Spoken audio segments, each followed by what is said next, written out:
muito bem-vindo ao WBR Podcast de Empreendedor ao Empreendedor, mais uma edição que a gente espera trazer muito conhecimento, muita vivência e também muita ferramenta para você que está nos acompanhando.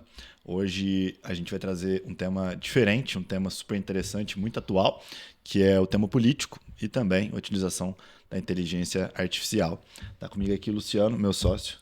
Fala, Miguel. Hoje, nós temos um convidado muito especial aqui conosco, um cliente, parceiro, que está com uma estratégia de crescimento muito interessante no setor público, né?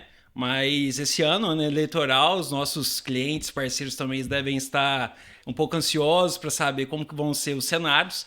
Então, hoje a gente vai trazer esse tema que para nós, que trabalhamos com economia a nível regional e nacional, é muito relevante. Então, hoje nós recebemos o Rodrigo Bueno, da Desde Estratégia. Seja bem-vindo, Rodrigo. Fala para o pessoal aí um pouquinho sobre você, sobre a sua trajetória, a Desde Estratégia, para que o pessoal possa te conhecer e que a gente possa fazer realmente esse bate-papo aqui de empreendedor para empreendedor, mas com esse viés mais da política, do setor público e também da tecnologia, que é um dos braços aí da Deja, que tem crescido bastante nesse ramo aí a nível nacional também. Obrigado pelo convite, Miguel, Luciano. É um prazer estar aqui no WBR Podcast e falar um pouco, contar como que começou essa história da Deja, como que a gente chegou até aqui. Sou o Rodrigo, nasci no Paraná, vim para Minas muito novo, Ouro Branco, eu morava em Ouro Branco, agora morando aqui em Boa Esperança. Meus pais vieram quando eu tinha 3 anos, porque Ouro Branco tem a maior planta da Gerdau do mundo. Então, a maior usina da Gerdau do mundo é lá em Ouro Branco. Eles vieram a convite de um tio meu que tinha vindo para trabalhar na Gerdau, mas meu pai não veio para trabalhar na Gerdau, veio para trabalhar dentro do comércio mesmo. Uhum. E aí vim novo, não tinha escolha, 3 anos. Depois é interessante que minha mãe mudou para São Paulo, meu pai queria voltar para o Paraná, e aí eu falei, não, eu quero ficar em Ouro Branco. 15 anos ali, aí você já tem uns amigos e tudo, falei, não, vou ficar por aqui. Virou mineiro, né? Exatamente. E aí, nessa época, eu começo ali a fazer amizades, E aí tava lá formando a 8ª série, saindo do fundamental ali, indo pro médio. Minha turma resolve fazer um evento. Minha vida empreendedora começa exatamente nesse ponto.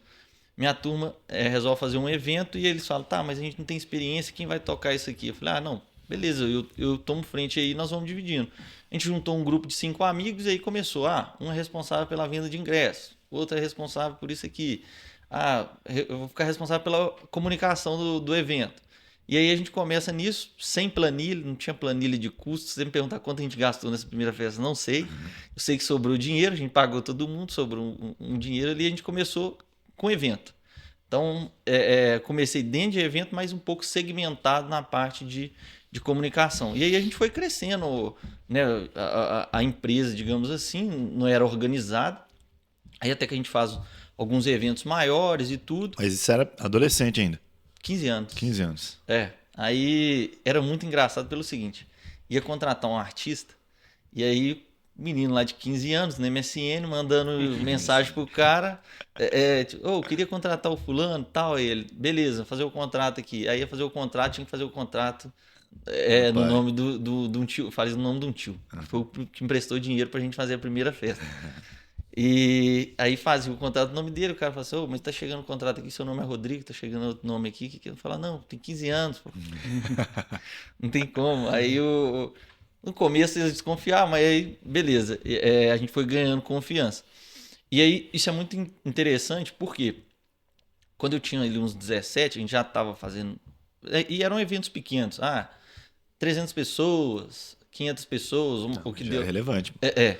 Assim, pequeno para depois o que a gente chegou a fazer ficou menor. Mas aí com 17 anos mais ou menos, um cara de uma agência dessa que a gente contratava virou para nós e falou assim, cara, você podia olhar com esse outro rapaz aqui de Juiz de Fora, e o rapaz de Juiz de Fora chamava Felipe Barreto. Falou, você podia olhar com o Felipe Barreto porque vocês contratam os mesmos artistas numa diferença curta de tempo. Então se vocês juntaram e fizeram uma logística interessante, um contrato na sexta, outro no sábado, vocês vão dividir 200 quilômetros uma cidade da outra, vocês vão né, conseguir reduzir o custo para vocês dois. Fez essa ponte, a gente começou a conversar, e o Barreto. Beleza, aí começamos a contratar artista, depois ele começa a agenciar artista e tal. Resumo da ópera, esse cara hoje ele é o produtor do Alok. E beleza, eu continuei ali fazendo evento, e o que aconteceu?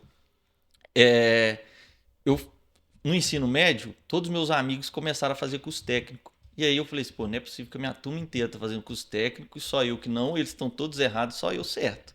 Falei, eu vou ter que fazer alguma coisa, né? Uhum. E aí eu começo a fazer o curso técnico e entro para fazer o curso e precisava de um estágio. Aí eu entro na Gerdau, né? Porque era a maior empresa ali da região e tal. Entro na Gerdau, começo a fazer esse estágio, falo, não, agora eu preciso fazer uma engenharia. Então aí eu começo a fazer o curso de engenharia, fico um tempo na Gerdau, nesse tempo eu meio que paro com os eventos. Aí beleza, depois eu saio da Gerdau, tô agilizando aqui para a gente chegar na... Chego na... saio da Gerdau, abro uma empresa que chamava Black 12, que só trabalhava com comunicação de empresas privadas. Então eu fazia empresa, não trabalhava com o setor público. E aí a gente abre a empresa, com 6 meses nos procura um candidato. Ah, eu queria fazer minha campanha política e tal. Isso Até lá... então você não tinha interesse Não, pela área nada. pública, política, E nada. continuamos tendo um tempo sem fazer. Aí fizemos a campanha dele e só isso. E quando acabou, eu lembro que é muito engraçado, porque quando acabou a eleição, isso 2016, eu falei assim, eu nunca mais mexo com campanha política. E aí, beleza, a gente continua atendendo as empresas ali. Nisso, o Barreto lá com a Alok, e aí não tinha relação nenhuma com ele, até que um dia, 2018 mais ou menos, eu vejo ele fazendo uma publicação que precisava de uma agência para fazer um trabalho para a Alok. Falei, vou mandar nele, né? Aí mandei, falei, eu tô com uma agência, tudo. Aí ele falou, não, então não vou olhar ninguém mais não, vou fazer com vocês. E aí ele vai lá e começa a fazer com a gente. Então, ou seja, a gente era uma agência de Conselheiro Lafayette, o Alok já era mundial, já era acho que top 3 do mundo nessa época. Ele podia ter escolhido qualquer agência, mas o contato de um cara que eu tive lá em 2012 fez a gente fazer um trabalho para o Alok.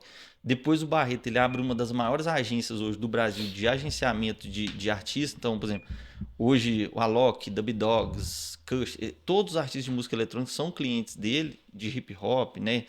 Enfim, e a gente atende todos eles. Eu atendia com a Black 12 e a única coisa que eu levei dessa empresa antiga que a gente tinha de comunicação privada foi esses artistas que a Deja faz. E aí o que acontece?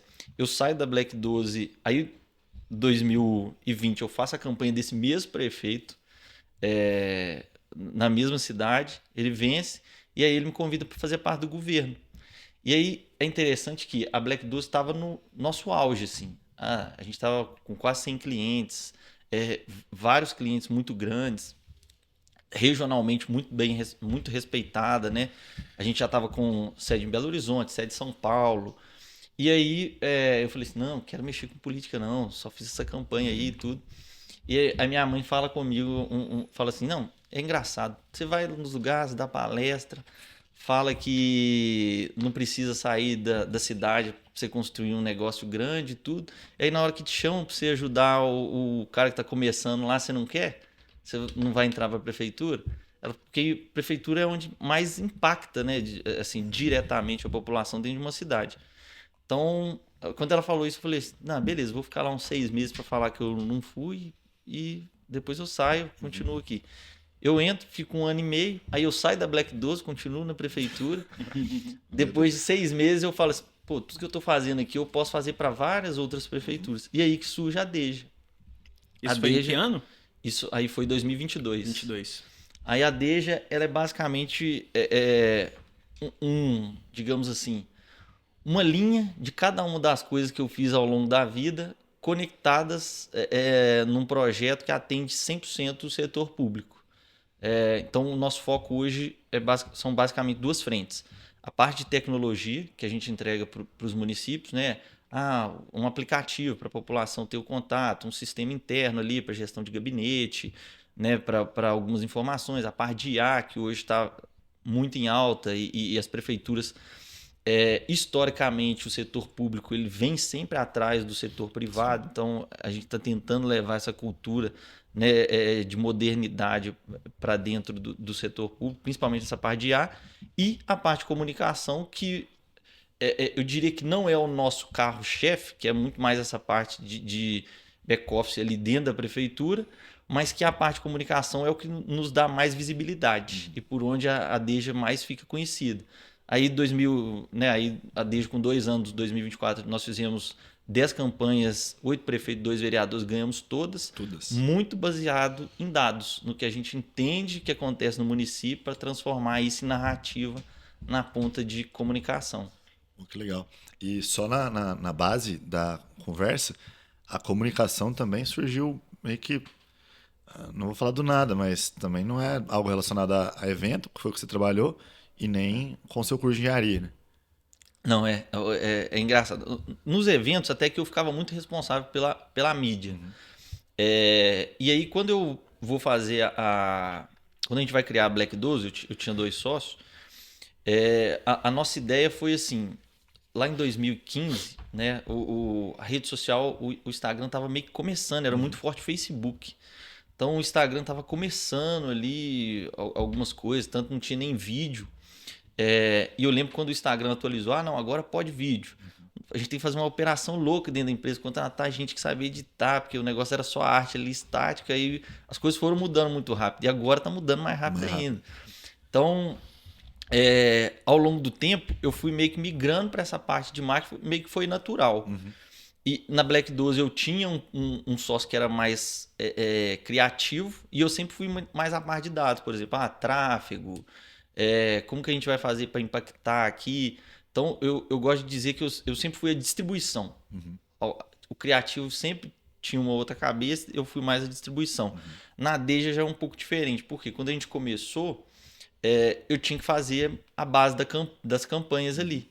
Então aí eu começava a ser a parte mais criativa e, obviamente, que no começo é uma eu presa, fazia ali a parte de distribuição também, e aí depois que a gente vai, né, profissionalizando o negócio, trazendo pessoas e tudo. Bacana demais, Rodrigo. Você tocou num ponto que para mim é muito relevante, e isso tanto no setor público quanto no setor privado, né? Que é onde nós atuamos com a WBR, e que é a questão dos dados, né? A importância dos dados para vocês terem estratégias, né? Tomar decisões mais assertivas nas campanhas, na gestão pública. Me conta um pouquinho mais sobre como que funciona esse trabalho, né, que vocês desenvolvem com a Deja, e a importância disso tanto no cenário, né, micro das prefeituras, mas depois chegando num cenário macro, pensando em eleições presidenciais para 2026. Sim, a informação hoje ele é o novo petróleo, né? Então o cara, quando ele tem uma base de dados confiável, ele consegue ter uma tomada de decisão ali muito mais assertiva. Então no setor público, eu gosto de dizer, principalmente quando a gente vai conversar com uma prefeitura, o prefeito ou qualquer que seja o secretário ali que tem que tomar uma decisão, ele é muitas vezes impactado por uma bolha. Então eu vivo ali um ciclo de amigos que tem um perfil X, que faz uma determinada atividade X, e surge uma informação na cidade, a prefeitura está fazendo isso errado, tal. Muitas vezes a informação ela está distorcida. Porque você tem oposição, é uma coisa normal e tudo.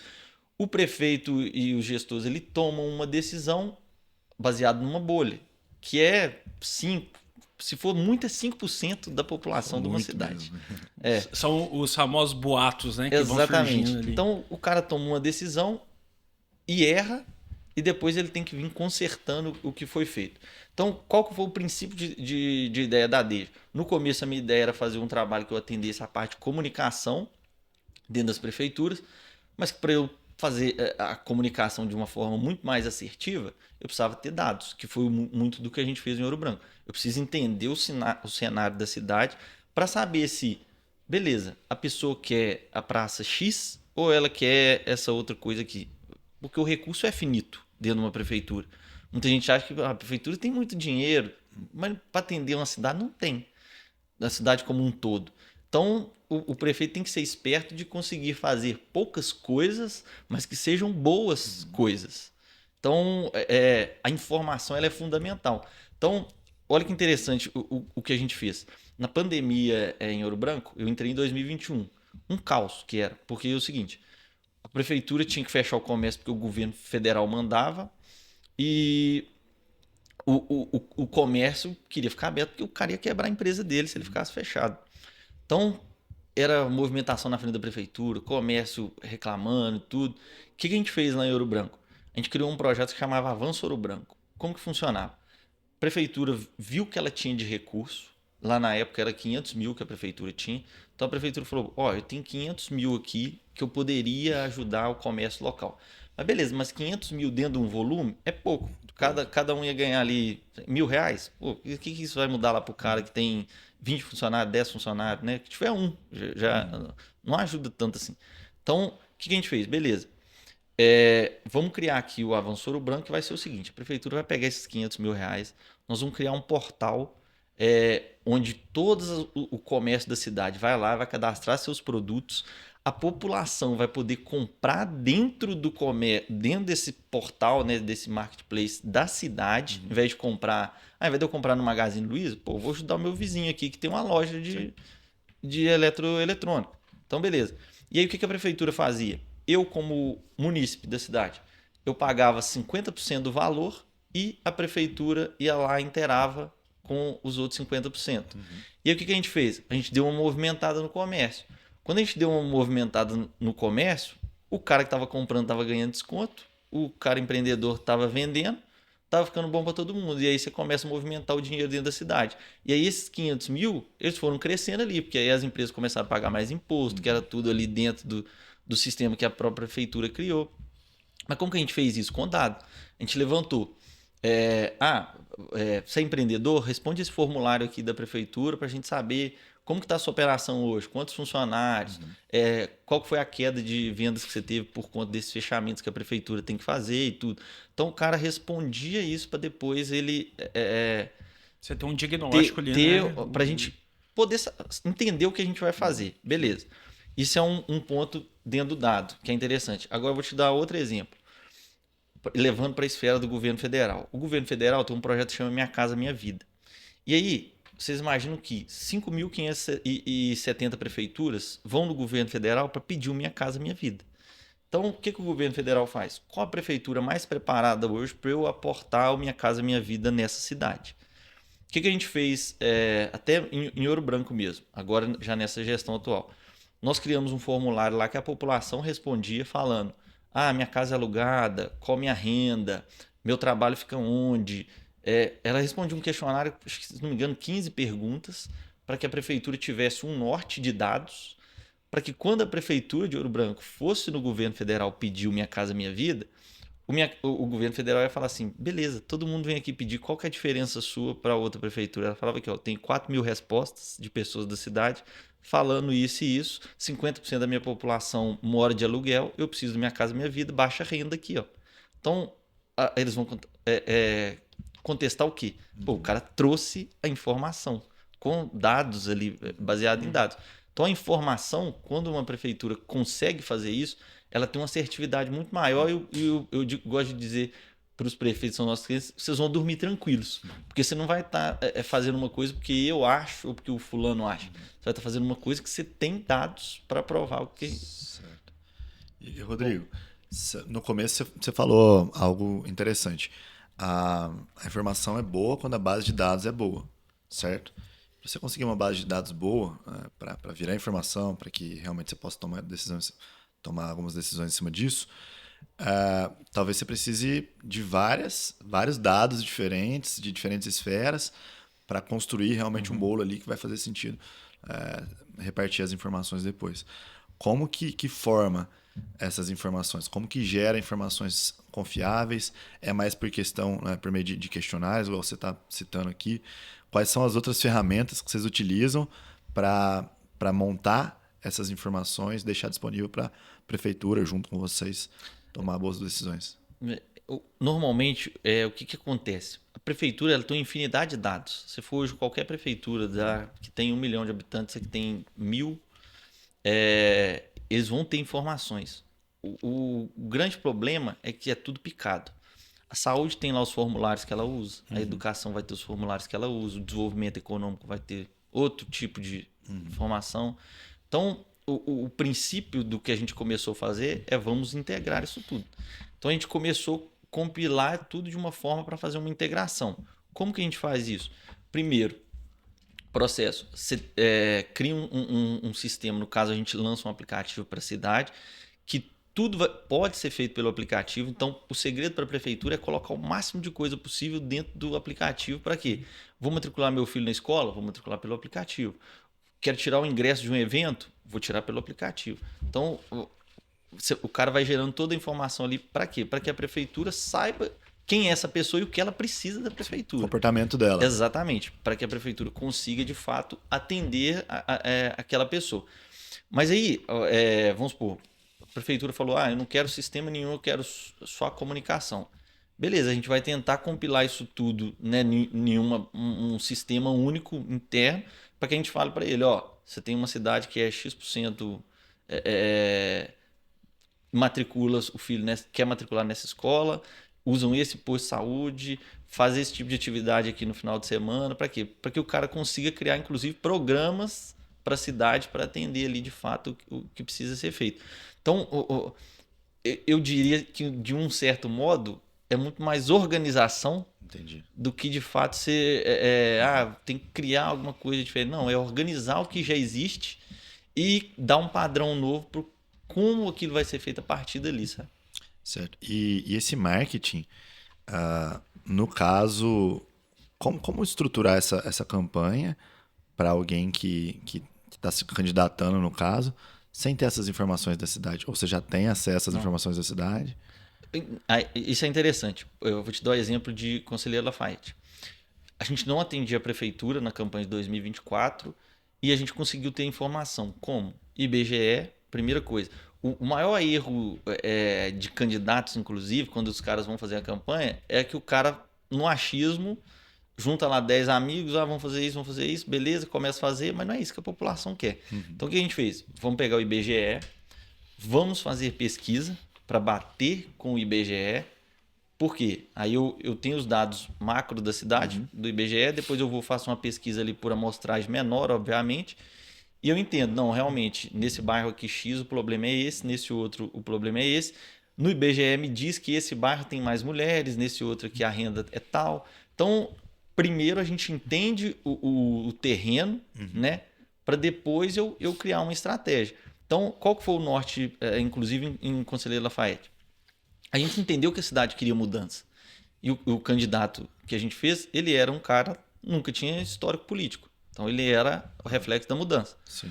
Beleza, mas ele não era conhecido. Quando a gente fez a primeira pesquisa, ele tinha 0,1%. Para não falar zero, ele tinha 0,1% de conhecimento da população. De que ano? Família dele 2024. Foi do Leandro? Do Leandro. Então, bacana. Você imagina isso. Um cara que em janeiro, a eleição em outubro, o cara tinha 0,1. E aí, quando a gente conversou, eu já conheci o Leandro de muito tempo, e quando a gente conversou, ele falou comigo, cara, você é a única pessoa que fala que eu vou ganhar. Todo mundo fala que eu não tenho chance, que eu tenho 0,1, não sei o quê. Eu falei, Leandro, ninguém te conhece. Mas, a hora que as pessoas te conhecerem, elas vão preferir você que os outros, porque o sentimento na cidade é de mudança. Então, qual foi a nossa estratégia? Antes da campanha, a gente fez todo um trabalho de apresentar o Leandro para a sociedade, a família, o cara que era, o empresário, tudo. E construímos um norte que era Lafayette vai mudar. Podemos mudar Lafayette, na verdade. Podemos mudar Lafayette, ou seja, o sentimento de que nós podemos juntos. Beleza. Quando chega na campanha, a gente muda isso para Lafayette vai mudar. Por quê? Lafayette vai mudar. Porque agora já era ele em campanha. Tipo, se vocês estiverem comigo, Lafayette vai mudar. Então a gente meio que criou esse norte porque era o sentimento das pessoas dentro da cidade. Como que a gente fez isso? Com informação. Porque se eu tivesse tirado da minha cabeça, eu ia fazer outra coisa completamente diferente. Então, quando você tem informação, fica muito mais seguro. E como ele não tinha uma gestão, digamos assim, né, a gente se baseia em dados oficiais. Todos os municípios têm pesquisas, várias pesquisas. CDL faz muita pesquisa, IBGE faz pesquisa, tem várias empresas que fazem pesquisa que são públicas. Então, você consegue juntar ali várias informações e aí você... Não, a partir daqui eu já tenho um norte do que eu posso fazer. Bacana demais, Rodrigo. E é interessante de que nós temos, né, dentro empreendedorismo, do setor privado, uma veia de atuação muito porteira para dentro, né? No sentido de analisar mais o ambiente interno, coletar esses dados, organizar, né, esses dados para a gente tomar as melhores decisões. E essas empresas também, né, que nós atuamos, geralmente elas têm esses dados, só que eles não estão tão bem organizados, que eu acredito que você trouxe o case aí de Conselheiro Lafayette muito bem para explicar isso. Mas além dessa análise ambiental interna, né, a gente começa a pensar também na análise externa, né, do ambiente externo. E aí a gente identifica as oportunidades, né, as ameaças do negócio. Bom, dando esse contexto para a gente falar um pouco sobre as ameaças e oportunidades a nível nacional que nós teremos com a política desse ano. E aí, assim, eu percebo que nós temos muitos empreendedores que hoje são politizados, são pessoas que pesquisam, que conhecem, né, o cenário, sabem o que de fato vai impactar, sabem discernir, né, o que é uma fake news e o que é uma informação de verdade. Mas também tem aqueles empreendedores que eles estão tão imersos ainda na operação, né, que nós ainda, WBR, ainda não chegamos no ponto de conseguir ajudá-los a ter esse pensamento mais estratégico, mas que estão se preparando para isso. E muitas das vezes falta essa informação de qual que é o cenário hoje no estado de Minas Gerais, qual que é o cenário hoje a nível nacional. E como você tem muitas informações, né, hoje, queria que você fizesse um briefing mesmo hoje do cenário, né, ali a gente sabe que está na pré-candidatura ainda, né, ainda não temos os candidatos oficiais, mas qual que é o cenário em Minas e depois o cenário a nível nacional? Olha, em Minas, a gente tem um cenário bastante indefinido, inclusive pela questão das candidaturas, né? A gente não sabe exatamente quem são os candidatos. Hoje, a gente tem certo, confirmado, 2 candidatos, que é o atual governador, né, que era vice e agora virou governador, e a gente tem o Gabriel Azevedo. As únicas 2 candidaturas, e temos 3 candidaturas indefinidas. Então, o cenário mineiro, hoje, ele é um cenário muito delicado, porque ele não tem ainda os candidatos dos polos de polarização, que são os da esfera federal, mas que isso vai ser impactado, isso deve ser definido por volta de julho, né, acredito eu. O prazo é finalzinho de julho, então isso vai ser definido. Mas Minas tem um problema muito grande, que é um estado hoje sem recurso. Então é um estado que tem uma dívida muito alta, né, e o próximo governador vai ter um trabalho de responsabilidade fiscal imenso para tocar o estado. Então, eu acho que isso, inclusive, é um ponto que os possíveis candidatos têm pensado muito sobre isso. Eu vou ser candidato, ganhei, e agora? O que eu faço? A bucha vai ser grande. Bucha vai ser muito grande. Então, esse é um ponto. E Minas é importantíssimo nacionalmente, porque, historicamente, o polo que vence em Minas é o que vence nacionalmente. E aí, então a gente tem um cenário nublado, digamos assim, né, dentro de Minas Gerais. Quando a gente leva para uma esfera federal, a gente tem hoje uma disputa de polos, né, de direita e esquerda, e a gente tem hoje 6 milhões de eleitores no Brasil que são os eleitores a serem disputados. O resto já está tudo calcificado. O cara já sabe que ele vai votar na esquerda, o cara já sabe que ele vai votar na direita. Tem aqueles que ainda, assim, eu estou analisando aqui um possível candidato de esquerda, um possível candidato de direita. Beleza. Quantos eleitores no total que existem? No Brasil? Se não me engano, dá na faixa aí de 110 milhões, alguma coisa assim. Muito pouca gente, então, tá em cima do muro. Exatamente. E aí, o que você tem em cima disso? Você tem uma questão que os classificados, na hora que eles forem para o segundo turno, beleza, no primeiro voto, vamos supor que eu não voto no Lula nem no Flávio, que são hoje os 2 primeiros. Mas no segundo turno, isso vai afunilar. E aí, qual que é o grande segredo dessa eleição? É a rejeição. No segundo turno, você não vota no que você mais gosta, você vota no que que eu rejeito menos. Então, beleza, no primeiro turno não votei nem no Flávio nem no Lula. No segundo, eu tenho que escolher um dos 2. E eu não quero anular meu voto. Por quê? Se eu anular meu voto, eu não vou estar participando, vai ganhar talvez o que eu não quero que ganhe. Então o cara vai falar assim, pô, Não gosto do Lula. Ah, não gosto do Flávio. Então eu vou votar nesse aqui. Ele vai, no segundo turno, o cara tem que escolher. Então hoje são 6 milhões de votos que definem. Na última eleição foi 1 milhão e 800, se não me engano, que foi a diferença. É um cenário muito polarizado mesmo. É um cenário extremamente polarizado e que, no ponto empresarial, na hora que você, né, traz esse cenário para dentro da empresa, isso impacta muito. Por quê? Um cenário de esquerda é um cenário com projetos mais sociais. Um cenário de direita é um projeto ali mais nível, digamos assim, de liberdade econômica, né? Vamos trabalhar mais isso aqui. Todos os dois cenários têm prós e contras em todos os setores. Ameaças e oportunidades. Ameaças e oportunidades, exatamente. Eu tenho, por exemplo, um amigo que o pai dele sempre votou em candidatos de direita, mas o pai dele falou comigo: Rodrigo, eu sempre ganhei muito dinheiro com o governo da esquerda. Então, ele sempre soube entender as oportunidades que aconteciam naquele cenário econômico. Então, o conselho que eu daria para todo empreendedor, e é o que eu falo isso muito lá dentro da DEJA, eu vou fazer minha parte. Vou fazer minha parte, estruturar a empresa, fazer a gestão, fazer a comunicação, fazer com que o cliente entenda e, principalmente, que a gente dê resultado para os nossos clientes. Para quê? Para que o cenário, de uma forma geral, ele impacte o mínimo possível dentro da minha operação. Então, normalmente, quando eu converso com alguém, eu falo isso, principalmente vivendo a política. Então, eu vejo oportunidades e ameaças dos dois lados, e aí eu acho que cada um ele tem que pegar o seu negócio e falar assim: beleza, como que eu vou adaptar isso para esse tipo de cenário? Blindar seu comportamento frente ao Exatamente. que você tem controle. Você tem que dançar conforme a música. Com certeza. O que está acontecendo lá fora, mano. Certo. E o que eu tenho visto, né? Acho que tá todo mundo vendo. Uma mudança muito grande, principalmente nesse ano, na forma como que as pessoas trabalham.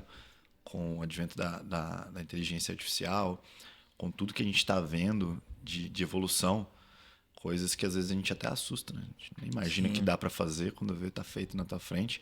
Trabalho que você demoraria talvez às 5, 6, 7, 8 horas, sendo feito em poucos segundos.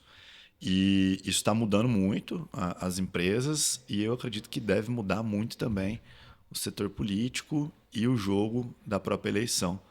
Cara, como que isso está afetando, principalmente que a gente fala de informação, de dados aqui, como que isso está afetando o marketing público, o que tem vindo de bom e o que tem vindo de ruim frente a esse advento que a gente tem? De ruim, assim, um ponto é a questão das fake news, né? E isso prejudica muito, porque Churchill tem uma frase que é o seguinte: enquanto a mentira deu a volta ao mundo, a verdade está colocando a calça. Então, enquanto você está ali tentando explicar que aquilo não é verdade, já tem muita gente falando sobre o tema. Engraçado, né? A mentira espalha muito mais rápido do que a verdade, né? Parece que as pessoas elas gostam mais daquilo que traz mais uma relevância maior. Exato. E aí você tem esse problema. O ponto positivo é que você consegue fazer muito mais coisa dentro de uma campanha com menos pessoas. Então, vou te dar um exemplo. Uma campanha para governador, numa equipe de comunicação, para ser uma equipe boa, bem montada, você vai ter de 50 a 100 pessoas.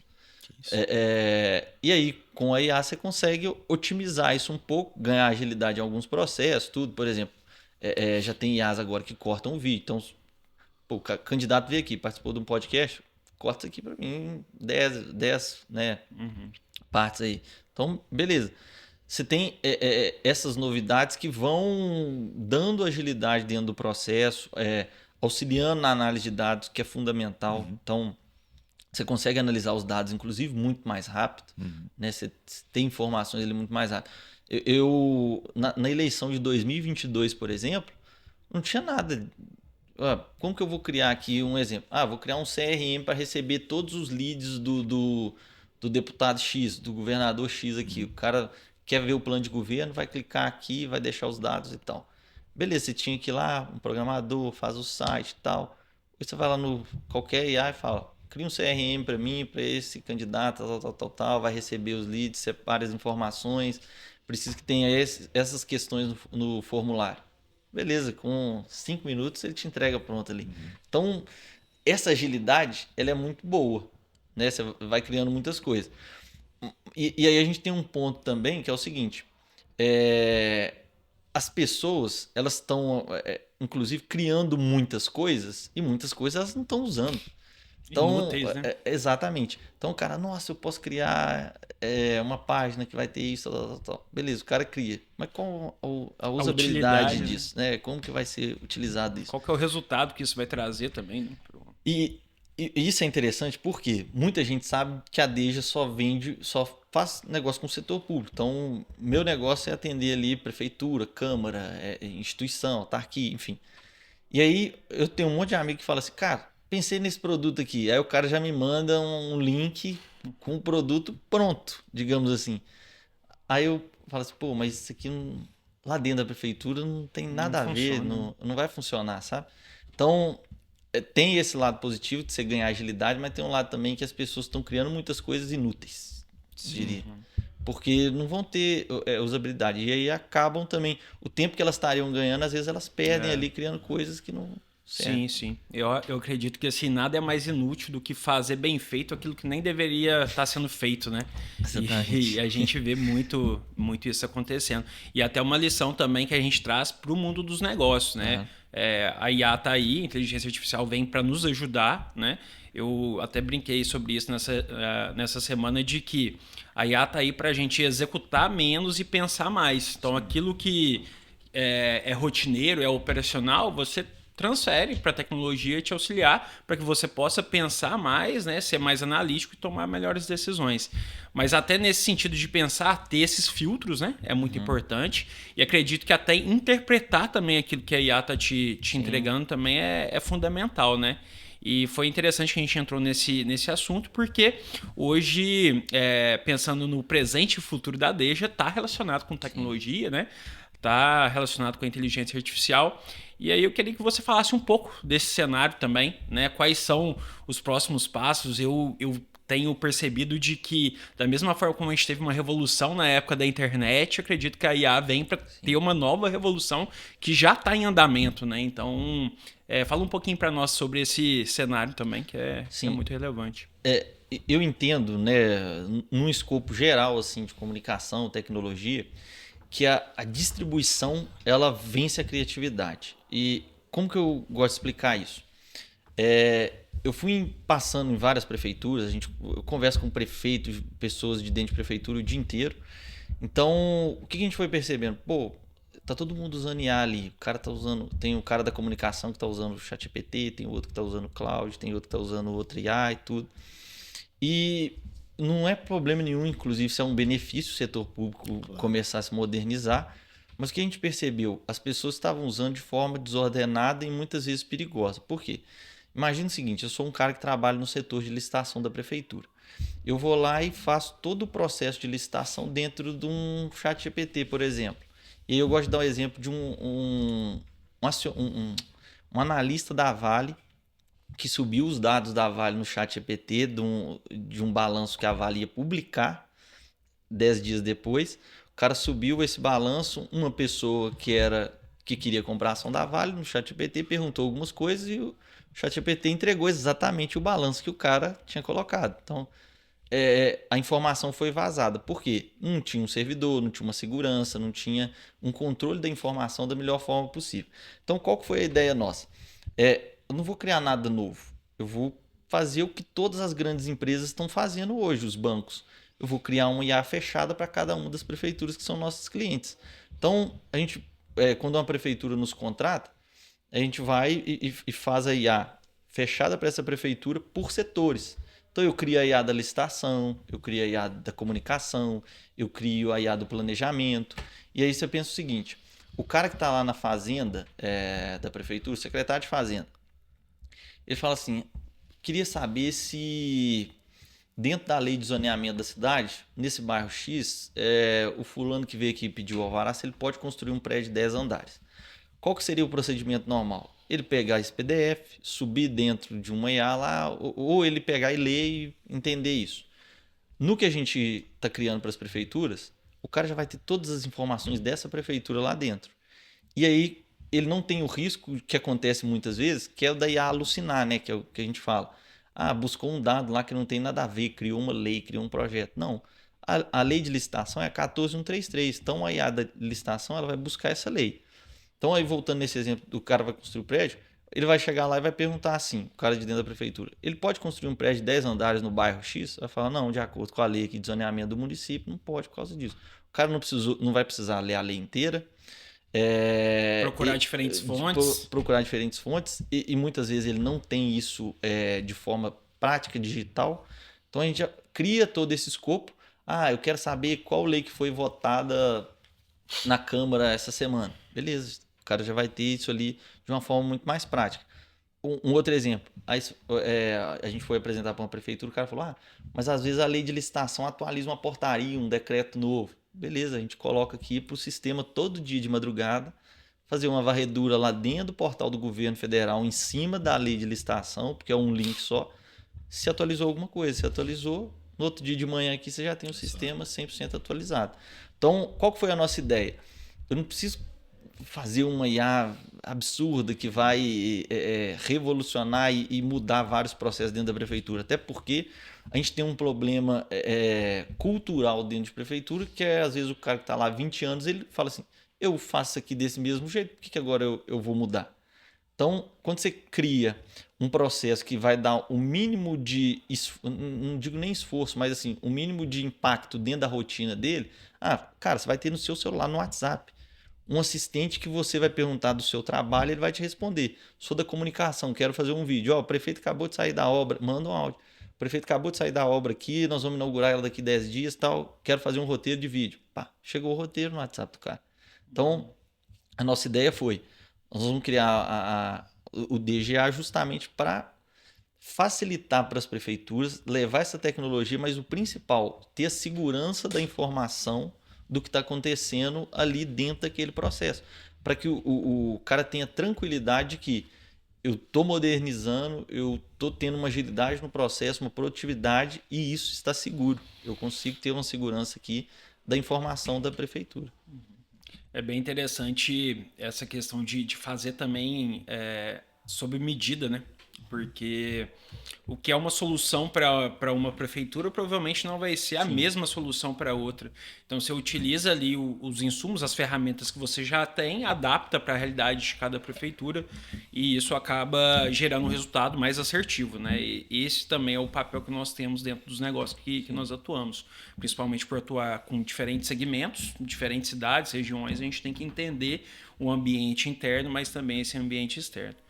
Muito bacana, o Rodrigo, e trazendo para essa questão, né, da autorresponsabilidade, agora vindo um pouco mais para o setor privado, né, o que você enxerga que o empresário, né, o empreendedor ali, principalmente os pequenos, né, empresários ali, como que eles vão conseguir bater de frente hoje, né, com grandes empresas, com multinacionais, que já têm acesso às melhores ferramentas, já tinham acesso, né?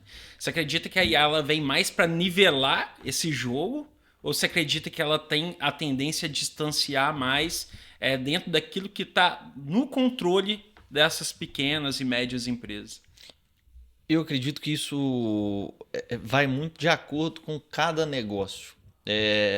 Eu gosto de falar uma frase lá dentro da Desde quando a gente vai começar a trabalhar uma campanha que eu posso copiar o produto, eu posso, trazendo para esse lado mais empresarial, posso copiar o produto, posso copiar o serviço, posso copiar o preço, posso contratar o funcionário que talvez seja ali o melhor funcionário do meu concorrente, mas eu não consigo copiar a história do cara. Então, eu acho que o grande diferencial das marcas vai começar a ser a história, né? E a pessoalidade que elas contam através do que elas vendem ali, né? Então, o que eu entendo disso? Eu, por exemplo, hoje eu leio muito mais sobre tecnologia e empreendedorismo do que sobre política, de fato. Eu leio sobre política, obviamente, faz parte do meu trabalho, mas eu leio muito mais sobre empreendedorismo e tecnologia para que eu consiga aplicar isso dentro da Deja e ganhe escala dentro do nosso negócio e diferencie de outras empresas que prestam serviço para o setor público da mesma forma como a gente faz. Quando eu vou criar conteúdo, isso é até engraçado, porque todo mundo quando vai criar conteúdo no meu meio, o cara fala ali da estratégia, como que pode fazer isso para virar voto em tal lugar e tal. Eu, como leio muito sobre empreendedorismo, eu tento sempre trazer uma história de alguma coisa de empreendedorismo e o que isso tem a ver com política. Então, por exemplo, nessa semana eu fiz um conteúdo sobre uma influenciadora que foi contratada por uma empresa. Ela não foi contratada, ela virou sócia de uma empresa por ser criadora de conteúdo daquele meio. Então, a empresa foi lá e falou, você é do meu meio aqui, você cria um conteúdo interessante, vem aqui para ser nossa sócia. Você tem uma base de distribuição muito grande. O que isso tem a ver com política e com essa frase que eu falei? Trazendo isso para política. O cara, ele tem que criar um conteúdo baseado na história dele para que as pessoas o admirem e o voto, no caso da prefeitura, seja automático. Na venda de um produto, que o cara sempre tem um posto de gasolina. Posto de gasolina é tudo igual, né? Teoricamente era para ser. Então, se o cara tem um posto, beleza, o que eu vou falar aqui do meu negócio para que eu de fato consiga fazer o cara abastecer aqui no meu posto? Então, ele pode contar uma história ali em cima disso. Obviamente, tem vários fatores dentro do negócio ali que ele vai ter que ter um controle, né? E a DABER vai ajudá-lo. Mas ele precisa de um norte para que ele chegue nas pessoas que a história dele seja única. E eu acho que é nesse molde que nós estamos hoje, de IA, que pode nivelar todo mundo, né? Que o cara vai conseguir, às vezes, ali criar uma coisa que uma outra empresa grande não pensou. E eu penso que muitas vezes as empresas menores, nisso elas têm uma vantagem, que é o seguinte, não existe a burocracia. A agilidade é muito maior. E maior, a agilidade na empresa é grande, porque o cara tem uma infinidade de processos. Vou dar um exemplo. Quando eu estava na Gerdau, muitas vezes, vamos implementar isso aqui dentro desse fluxo para fazer isso e tal. E a gente não conseguia. Aí uma terceirizada que estava lá dentro da Gerdau, o cara com 2, 3 dias ele já estava conseguindo fazer. E você fala direto com o dono. Exato. O cara falava direto com o dono, o cara ia lá tal, o fulano da Gerdau falou pra gente fazer isso, tudo. Beleza, o cara mudava o processo ali 2, 3 dias, a empresa rodando. Então eu acho que existem os pontos negativos, que a empresa maior ela vai ter um caixa maior, ela vai conseguir fazer ali algumas coisas maiores, mas a menor ela tem uma agilidade muito grande. E eu acho que isso hoje é fundamental para essa diferenciação. O que mudou na sua vida como profissional com a IA, né? Você está usando até o quê? Deve ter um pouco mais de tempo que a gente, com certeza. Tem. O quê? 2 anos? Não, desde 22. 22. Qual que é a diferença do seu trabalho antes? O que você tem aplicado agora em termos de rotina em relação à utilização da inteligência? Você é muito mais adepto que a gente, né? Conhece muito mais. Como que você aplica isso no dia a dia? Vou te dar um exemplo para criação de conteúdo. Antigamente eu tenho que ler aqui várias coisas para ver o que é interessante de criar um conteúdo, para poder falar e tal, e depois entender para transmitir uma mensagem de uma forma segmentada. Hoje, o que eu fiz? Eu criei um agente que ele lê os portais que eu li e aí ele traz de acordo com o engajamento que aquele tema está tendo para eu fazer um conteúdo ou não. E aí, outro que eu fiz também, conteúdos que eu gosto de ler de empreendedorismo, beleza, eu continuo lendo e aí eu trabalho ele ali transformando para política e um outro agente também que vê conteúdos interessantes e fala, cara, isso aqui tem uma relação com política. Não necessariamente que tenha política envolvida, mas que assim, dá para você fazer uma ponte aqui e criar uma narrativa de que o cara precisa disso na campanha, precisa de mobilização, precisa de distribuição. Então, na criação de conteúdo facilitou isso. Numa parte interna de dentro da empresa. Tudo hoje lá que eu quero fazer, eu mesmo pego, igual de um mostrei pro Luciano. Falei assim, pô, o meu financeiro tinha um dado, tinha uma planilha que ele tinha os dados, aí o meu jurídico tinha outra planilha que ele controlava outra coisa, aí eu tinha outra planilha que fazia de outro jeito. Falei assim, não, beleza, vou pegar isso tudo, criar um sistema aqui único, vou fazer todo mundo da minha equipe cadastrar aqui, cadastra todas as informações, cadastra todos os manuais da empresa aqui, todos os links dos clientes, e aí esse é um portal único da empresa. Então, tudo que eu quero... a gente vai lançar uma vaga. Beleza, o cara vai cadastrar dentro desse sistema. Beleza, o cara passou na vaga, ele já está ali, é só dar ok nele, ele já entra para o time da equipe lá, a gente criou uma aba de equipe, que tem a fotinha da pessoa, o que ela fez antes, o que ela faz agora dentro da Deja. Até para as pessoas conhecerem. Porque como a gente tem operação em várias cidades, tem gente que uma pessoa lá do escritório nosso nunca viu pessoalmente, mas que trabalha com ela ali. Então, a gente facilitou algumas formas de entendimento e organização dentro do projeto que não existiam. Tem acesso à informação, né? Os Não dados. deixou acontecer. Os né? dados. Certo.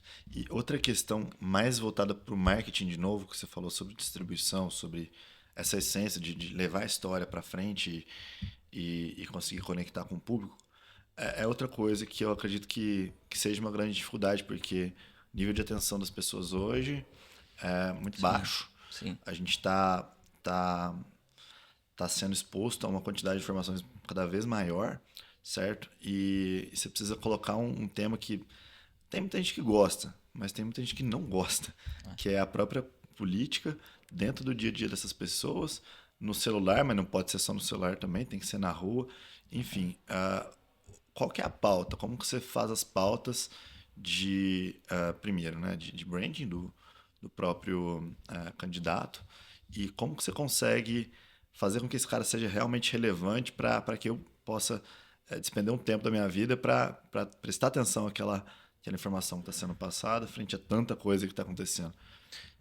Existe uma teoria que eu gosto de dizer, que é o seguinte: a teoria do metro quadrado. O cara vai interessar por uma proposta se isso impactar no metro quadrado da vida dele. Então, vou fazer uma proposta aqui de exemplo. Construir um puto espaço industrial para trazer um monte de empresa. Eu sou um estudante. Eu não tenho perspectiva nenhuma de mercado de trabalho agora. Meu negócio ali é fazer a prova, passar de ano. Acabou. E beleza. Então, isso não vai me impactar de nada. Mas se eu consigo construir uma narrativa que vai passar para mostrar para esse cara que daqui 10 anos ele vai precisar desse espaço industrial para que ele cresça na vida dele, tenha oportunidades e tudo, eu consigo atrair esse cara. E é o que você comentou.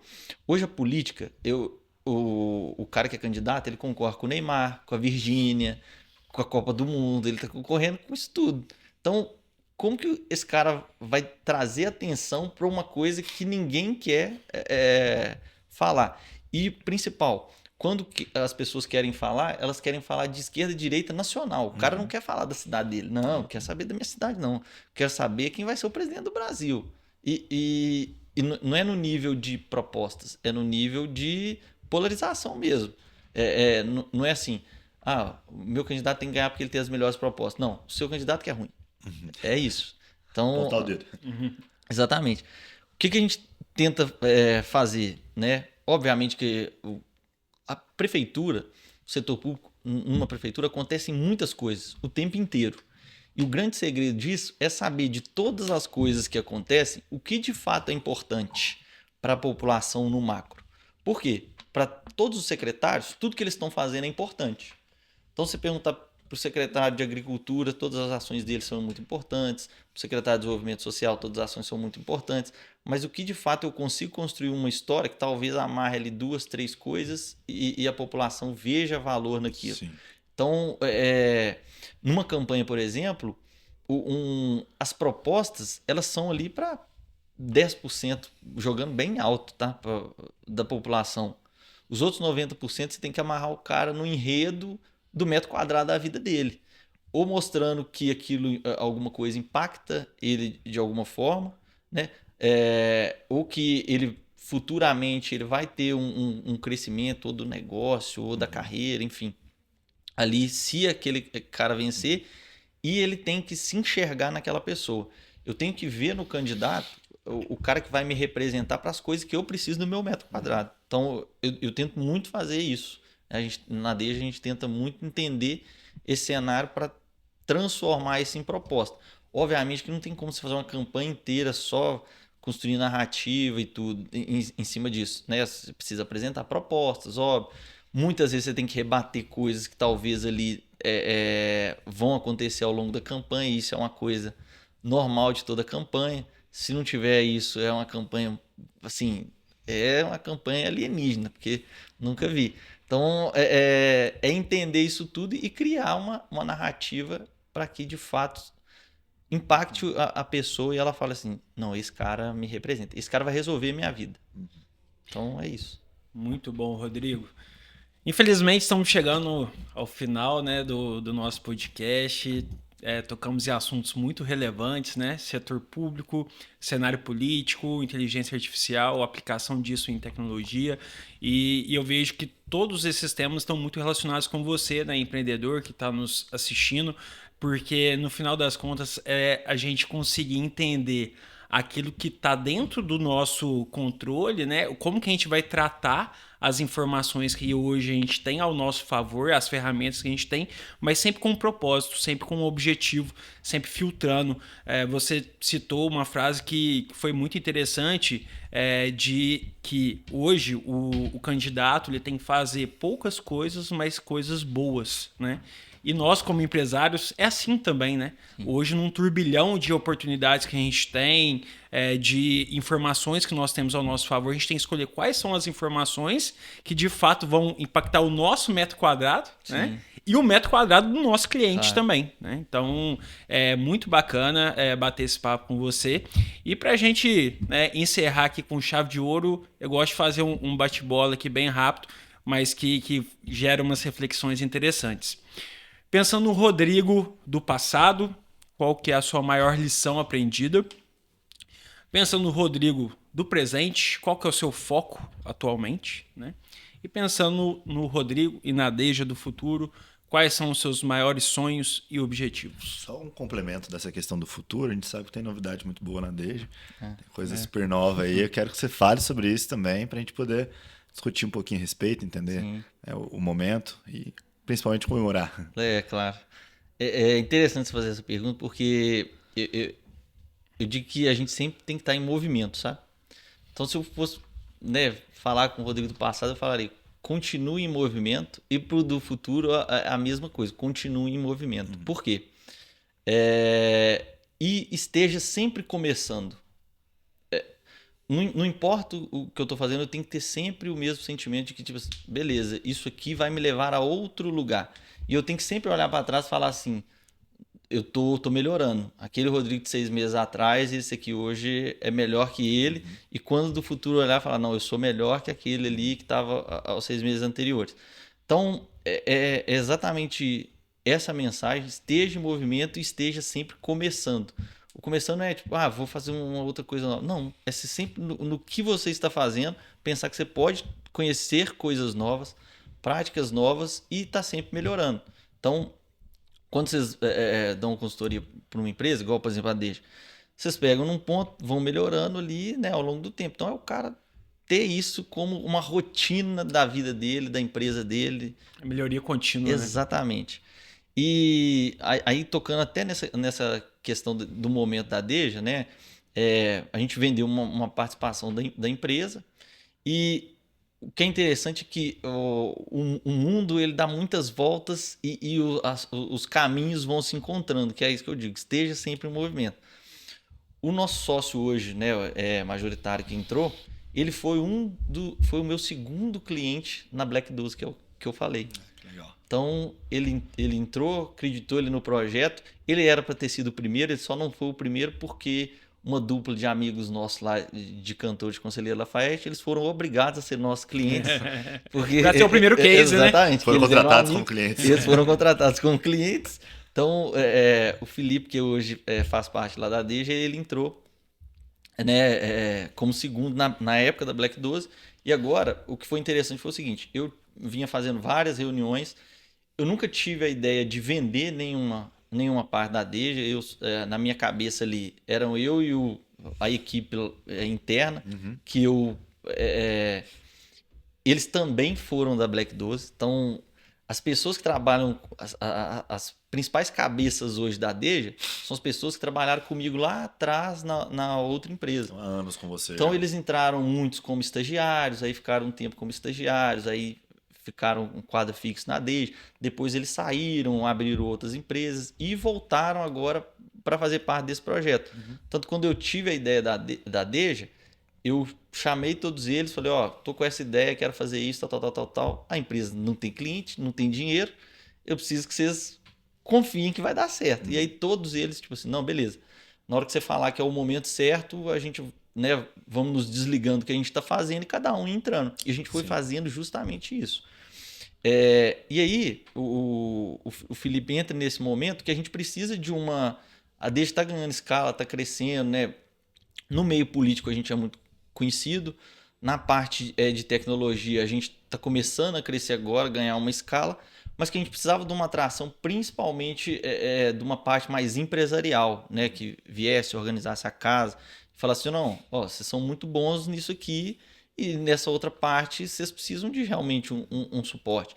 Então, uma das frentes que quando eu comecei a conversar com investidores que eu percebi foi que, assim, beleza, eu achava que tinha uma gestão organizada, mas eu não tenho.